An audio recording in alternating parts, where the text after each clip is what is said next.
Ladies and gentlemen, welcome to New Gameplay today. My name is Alex Stadnik, and I am joined by I do you have a nickname, Marcus? I don't know. It doesn't matter. We have to go fast. Marcus, hello. What are we playing today? Hey, we're looking at Sonic Frontiers. Your nickname for me can be Jet Lag, because that's probably what I sound like right now. We're back from Summer Games Fest. And yeah, I got to play 30 minutes of this game.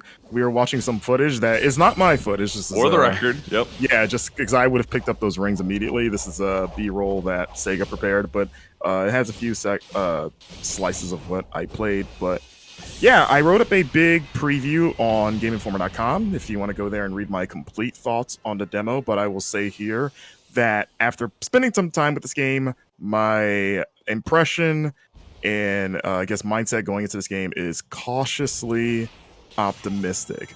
Okay. I will preface that I am a Sonic fan. That's what I was about to point out. I was like, "Ooh, it's just cautiously optimistic from a big Sonic fan, huh?" Well, here's the thing: I'm a Sonic fan, but I've also been very critical of his 3D games. I'm not. I want to like them more than I really do. Right. So this one I'm excited for, just because conceptually, like, okay, like a larger, not open world but open zone Sonic game. Maybe this will be the one, because there's been a lot of stinkers. And I'd say so far this game, there are like flashes of brilliance, or maybe brilliance is too strong a word, but like flashes of good stuff. I think moving around feels really good, like in terms of just sheer running. There's like hitting that boost button to, really take off feels exhilarating. And I think just the act of doing some of these smaller platforming, I guess like jungle gym areas are pretty fun. But I also noticed some of the same like legacy stuff that has always bothered me about the 3D Sonic games, namely sometimes the camera had a little bit of a hard time keeping up with Sonic, and that's not good.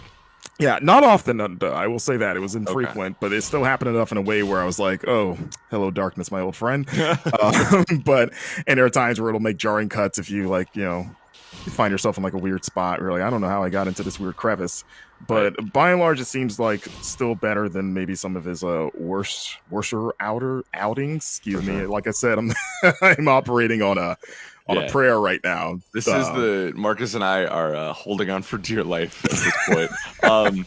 This is another combat section we got from the footage. I'm curious. This is what makes me worried the most. I think watching this footage is like combat seems rather I don't know, like he's going fast around, he's throwing some jabs and stuff like that, but like how did it feel to actually fight? Because I guess I'm not sold on watching this quite yet. Yeah, I will say, again, I'm not throwing shade or play. So what this person's doing now is the side loop ability, which is one of the unlockable skills you can get. That's the way you want to fight this boss. I did fight this boss during my demo, and it's pretty much the thing that teaches you to use your side loop. Basically, run around, you form a circle, and then anything caught in that circle, it gets their defense shattered, or in this case, it drops tears of this boss. I thought this boss was, I think the boss itself is generic, kind of like visually, but I think the fight was more fun than it looks, just because of the like there's a point in the fight where it shoots like mortars, and it feels kind of fun to just run around and dodge it. Cool. And like I think that ring that goes up and down is kind of a fun thing to avoid in terms of like making sure you're not, it punishes you for not getting reckless and getting your timing. But yeah, I would say none of the combat counters like blew me away in this game, but they were like, yeah, like fun enough, I guess, like adequate, Yeah.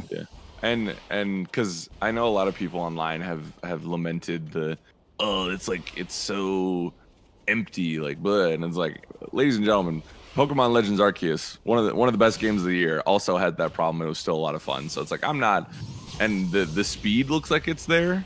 Which the speed is definitely there. Yeah. Okay. And I can't speak to the open world because the slice I played was much more linear than what you're seeing right now. We didn't really get a chance to go out into the broader open world. Like the space was still like wide enough, but it definitely wasn't this. Right. So I can't speak to like the emptiness of like the moment to moment. What are there things to do?